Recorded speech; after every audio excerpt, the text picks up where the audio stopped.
Hello दोस्तों, मैं हर्षिता और आप देख रहे हैं ट्विंस माय वर्ल्ड। जैसा कि अभी आपने थंबनेल तो देख ही लिया है और बहुत सारे लोगों के मन में बहुत ज़्यादा हड़कंप भी मच गई है कि क्या ये दूसरा पैंडेमिक तो नहीं है। कोरोना के बाद ये बर्ड फ्लू एक बहुत बड़ा पैंडेमिक में तो नहीं बदलने वाला है। क्या है इसके पीछे की असलियत, क्योंकि बहुत सारे मैंने एक दो वीडियोज़ देखे हैं, कुछ वेबसाइट्स पढ़ी, तो उसके हिसाब से मुझे कुछ फाइंडिंग्स पता चली है कि लोगों के मन में ये जो क्वेश्चन आता है कि क्या हम नॉनवेज खाना चाहिए या नहीं खाना चाहिए, सबके सवालों के जवाब आज इस वीडियो में देने वाली हूँ। तो प्लीज़ मेरे वीडियो को शुरू से लेकर लास्ट तक ज़रूर देखिएगा। ये बर्ड फ्लू आखिर होता क्यों है, कैसे उत्पन्न होता है, कैसे डायग्नोस होता है, इसके क्या क्या सिम्टम्स होते हैं, हमें क्या प्रिकॉशंस लेने चाहिए, सब के बारे में आज इस वीडियो में डिस्कशन करेंगे। जिस तरह कोविड के पीछे सार्स नामक वायरस है, उसी तरह से बर्ड फ्लू के पीछे H5N1 नामक एक वायरस है, जिसकी वजह से ये सारा पैंडेमिक नहीं कह सकते हैं, एक बीमारी फैली हुई है, क्योंकि अभी इसने पैंडेमिक का रूप नहीं लिया है। ये इतना हद तक ये रूप ले सकता है या नहीं ले सकता है, इसके बारे में पुष्टि नहीं हुई है। अगर इसकी सही टाइम पे प्रिकॉशंस नहीं ली गए, सही टाइम पे इसकी रोकथाम नहीं की गई, तो मे बी ये पैंडेमिक हो सकता है। लेकिन इतनी भी ज़्यादा घबराने वाली बात नहीं होती है। ये फैलता सिर्फ एक्वेटिक जो एनिमल्स होते हैं, जैसे पोल्ट्री होती है, लाइक बत्तख वगैरह जो पानी में रहते हैं, उनके एक्सक्रीशन, जैसे कि मान लीजिए कि उनकी जैसे मल हुआ या उनके लार हुआ, जो व्यक्ति उनकी देखभाल कर रहे हैं, उनकी कांटेक्ट में आ रहे हैं, उनको चांसेस ज़्यादा बनते हैं कि मे बी वो इफ़ेक्ट हो जाए।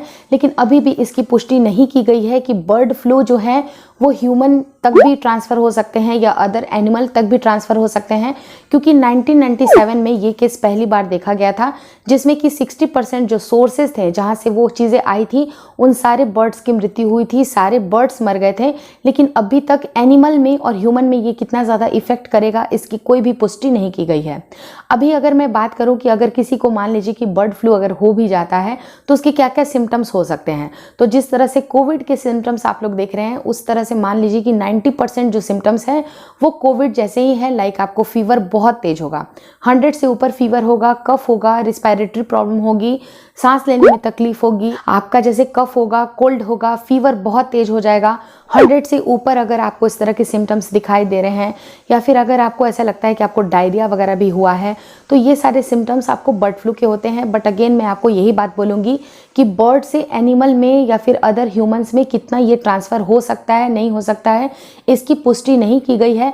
लेकिन हाँ, प्रिवेंटिव मेजर्स लिए जा सकते हैं, क्योंकि ऑब्वियस सी बात है कि अगर किसी तरह की फ्लू को अगर उसी समय रोकथाम नहीं किया गया, तो उसको बढ़ने में कोई भी देरी नहीं लगती है। और ये जो वायरस है H5N1, ये मैनमेड नहीं है, ये डोमेस्टिक पोल्ट्री से ही आती है, तो ये एक नेचुरल है, इसलिए इसकी रोकथाम बहुत ज़्यादा ज़रूरी है। क्योंकि जिस तरह से कोविड था वो एक मैनमेड था, तो इस तरह की पैंडेमिक आने की संभावनाएं बहुत ही कम है। अगर इसकी डायग्नोसिस की मैं बात करूँ, तो डायग्नोसिस करने के लिए एक स्पेशल एक टेस्ट आता है, जिसका नाम होता है इन्फ्लुएंजा A H5।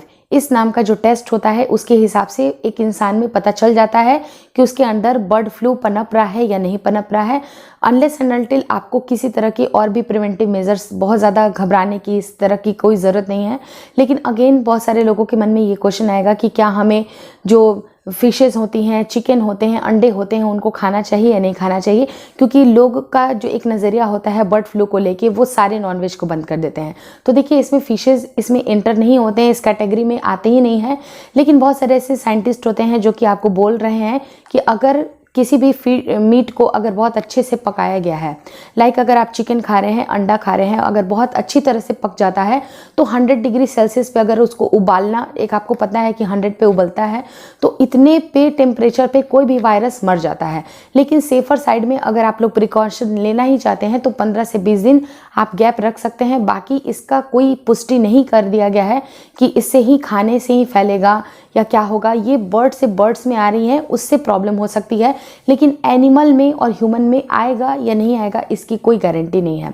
तो जिस तरह से आप कोविड से अगर बच सकते हैं, जैसे आप बच रहे हैं अभी तक, कि ओपन मार्केट में आपको खुले नहीं जाना है, कोई भी इन्फेक्टेड बर्ड है उसके कांटेक्ट में आपको नहीं जाना है, या कोई भी ऐसे इन्फेक्टेड जो एरिया आपको ऐसा लग सकता है जहाँ पर बूचर शॉप या इस तरह की, तो वहाँ पर वायरसेस फैलने के चांसेस बहुत ज़्यादा होते हैं, तो वहाँ पर आप अवॉइड करिए।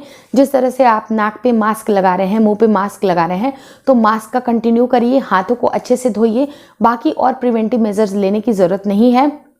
अगर आप चाहो तो आप चिकन और अंडे खा सकते हैं एज़ पर योर चॉइस, लेकिन एज अ रिकमेंडेशन मैं आपको यही बात बोलूँगी कि 15 से 20 दिन अगर आप अवॉइड कर सकते हैं तो ज़रूर करिए, क्योंकि prevention is better than cure. तो आपके मन में क्या है, इतनी शंकाएं क्यों लेके चलना? ऑब्वियस सी बात है कि कोई इंसान अपने आप को स्वस्थ ही देखना चाहता है। तो अगर आप 15 से 20 दिन किसी चीज़ को अवॉइड कर दीजिएगा तो देयर इज़ नो हार्म। तो आपकी अपनी चॉइस है कि आपको अवॉइड करना है या नहीं करना है। बाकी ये इस वीडियो में यही कुछ था, इतना ही मुझे जानकारी मिली थी। अगर और कोई भी अपडेट मिलती है तो इसके बारे में ज़रूर मैं बात करूँगी। अगर ये वीडियो आपको अच्छी लगी होगी तो लाइक कर दीजिएगा, अपने दोस्तों के साथ ज़रूर शेयर करिएगा। चैनल पसंद आ रहे हैं, वीडियोज़ अच्छे लग रहे हैं तो ज़रूर चैनल को एक बार ज़रूर सब्सक्राइब करिएगा। Thanks for watching twins my world.